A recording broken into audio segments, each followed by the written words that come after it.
Shalom, shalom, shalom. I want to give all praises, glory, and honor to Yahweh, Bashim Yahweh Shai. We're going to get right into it. So, one thing I like to do when I see these type of videos, these type of articles, I really like going to the comments. I like to go into the comments just to see where the minds are at of the people of the earth. Do they support this? Are they upset? Are they enraged? Are they content? Do they turn a blind eye?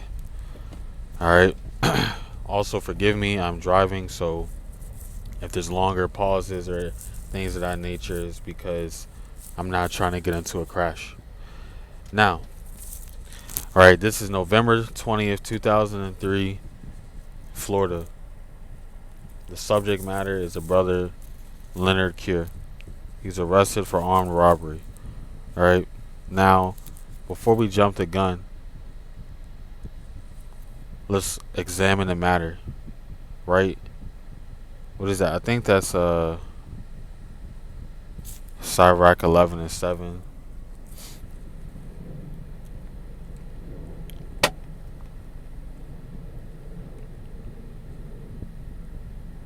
Yeah, Sirach chapter 11:7. Blame not before thou hast examined the truth. Understand first and then rebuke. So that's what we're gonna do. We're gonna understand first and then we're gonna rebuke. Alright, going to the next slide. There's 20 slides.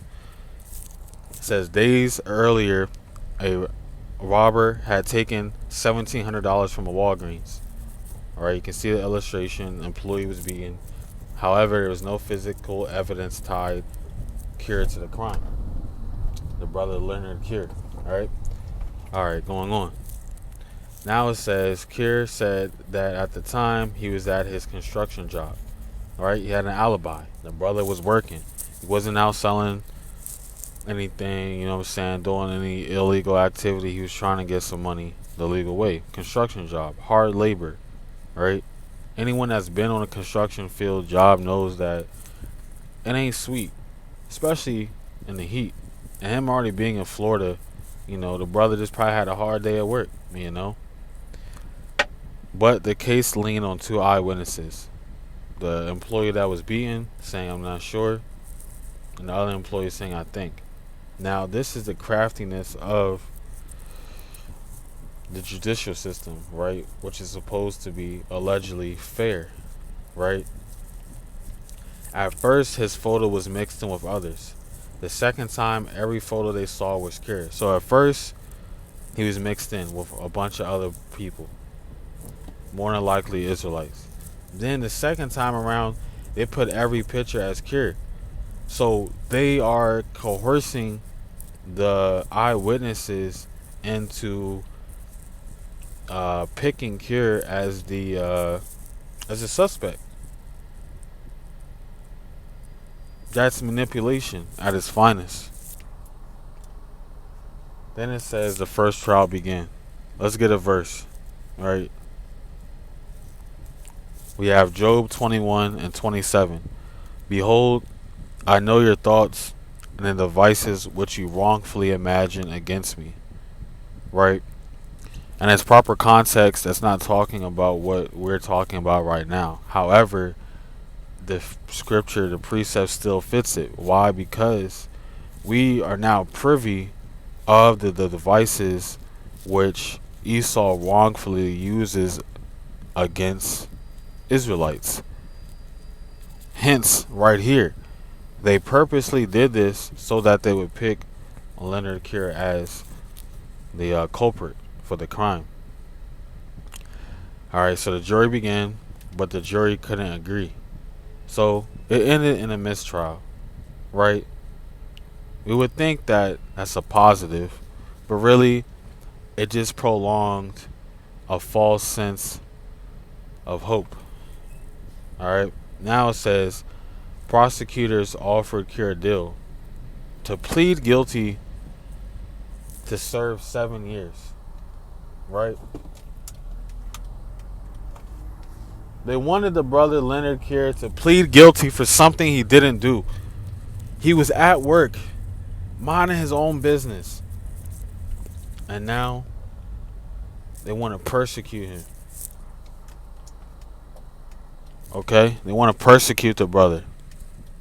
Now, reading on. It says Cure refused, of course, because he's innocent. Why would he? What sane person would do that, man? He's innocent. So, of course, he's going to refuse that. I would do the same thing. A few weeks later, the second trial began. Even though this is just an illustration of Leonard Cure, you can see that he's exhausted. You can see that he's lost all sense of hope. You can see that he does not see the light at the end of the tunnel. Let's see what happens. This time he was found guilty. He was sentenced to life in prison. They sentenced him to life in prison for a crime he did not commit. And unfortunately, that is a reality that we hear way too often for our people. So let's go to Psalm 69 and 4.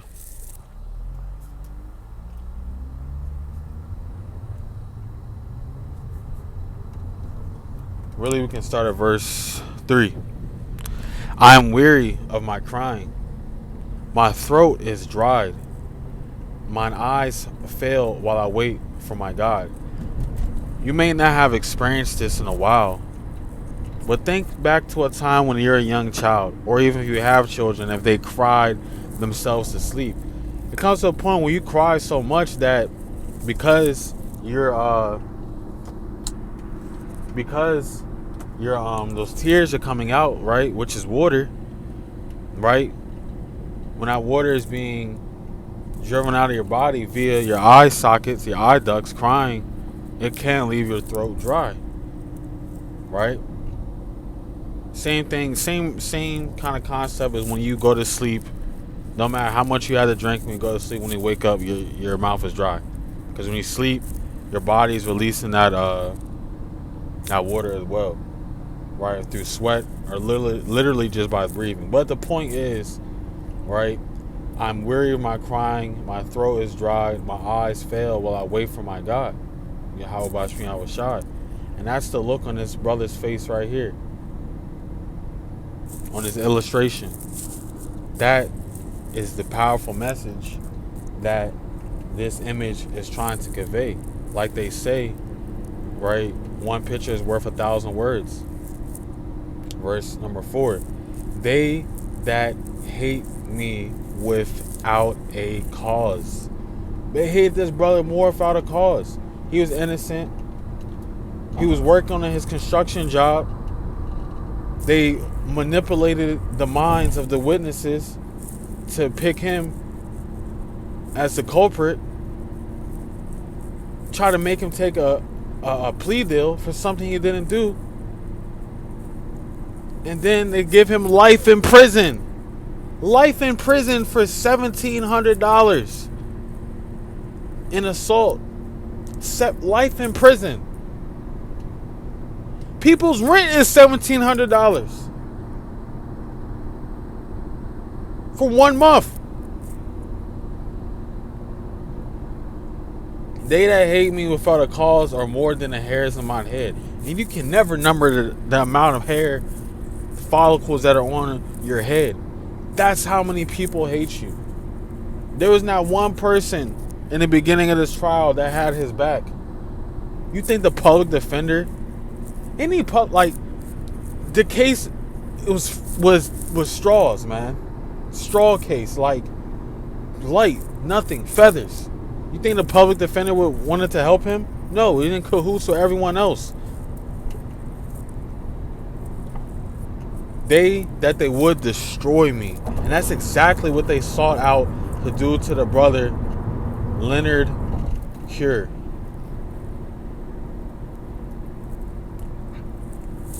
Okay? Being mine enemies wrongfully, he was innocent, are mighty. Right? Then I restore that which I took not away. And they wanted him to restore that $1,700 and physical assault on the employees, which he did not do, the employees for Walgreens, with his life. They wanted him to pay with his life and with free labor. If you think I'm lying, go look it up. Go look it up yourself. His appeals were denied. His post-conviction claims went nowhere. They probably just left it in the mailroom. We're not sending this out. You think just because our brother is in jail, he writes a letter for an appeal for something he didn't do, he was innocent, that you think?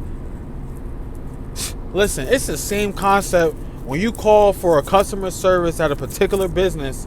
Whoever answers that phone is going to determine the outcome of that conversation. If that person just sounds condescending, sound a little racist, sound like an Edomite, when they pick up that you're a so-called black person or Hispanic person, they're not gonna show you no favor. They're gonna make this shit, excuse my language, they're gonna make that stuff a headache for you. Okay? So it's not hard to believe that his letters got stopped. His letters got ripped up in the paper shredder, burnt up. You understand? More than a decade passed. More than 10 years. Some people haven't even been on the same job for 10 years. Imagine fighting for your freedom, proving that you're innocent for 10 years.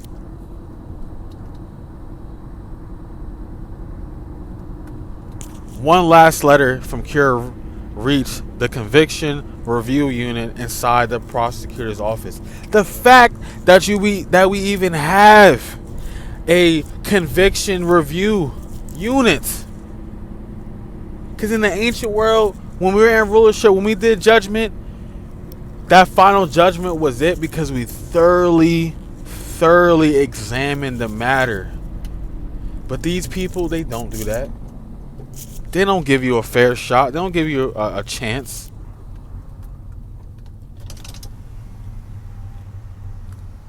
Not at all. They're saying, wait, how did he become the suspect? Then the NSC Project of Florida took on his case. They're saying, hey, this case doesn't hold up. This can't be. How did this happen?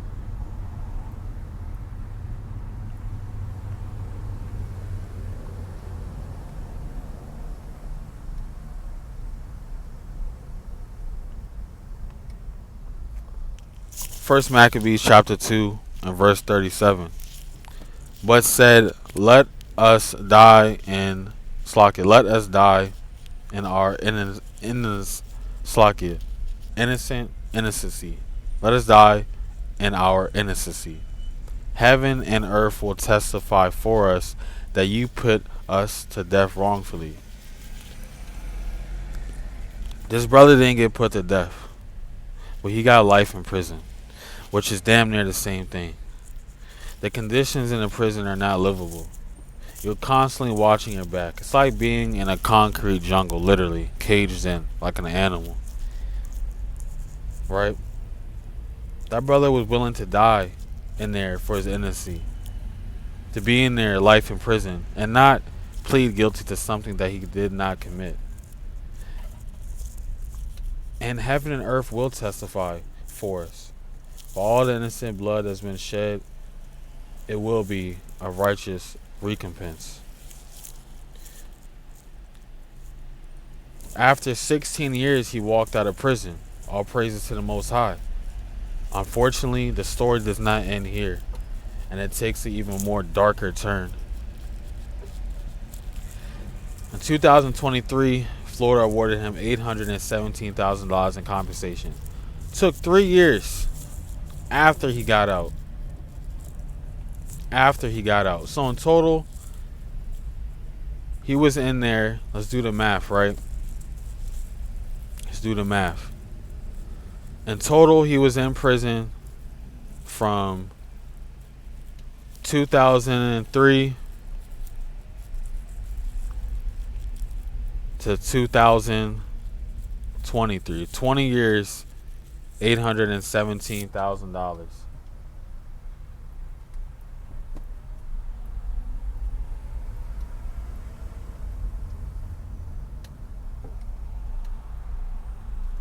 $40,000 a year is what that comes out to. All right. Now, but a few months later, October 16th, 2023, Camden County, Georgia, he got pulled over by a deputy for speeding. Right? Was he really speeding? Who doesn't speed? Does that mean what happens next should happen to him? Of course not. As the deputy tried to arrest him, a struggle broke out. And that's what they always say. Struggle, I feared for my life. You're the person with the weapon and you fear for your life. That's like being a teacher in a full of a room of kindergartners and you fear for your life. Then came the gunshot. Leonard Cure was killed.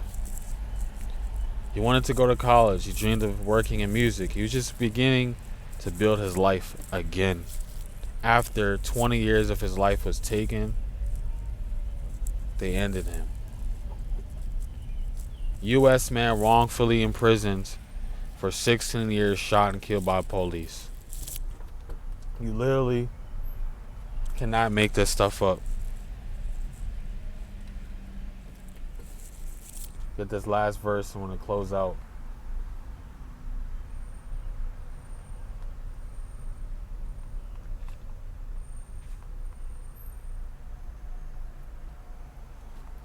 Psalms 119 and 86. All thy commandments are faithful. They persecute me wrongfully. Help thou me.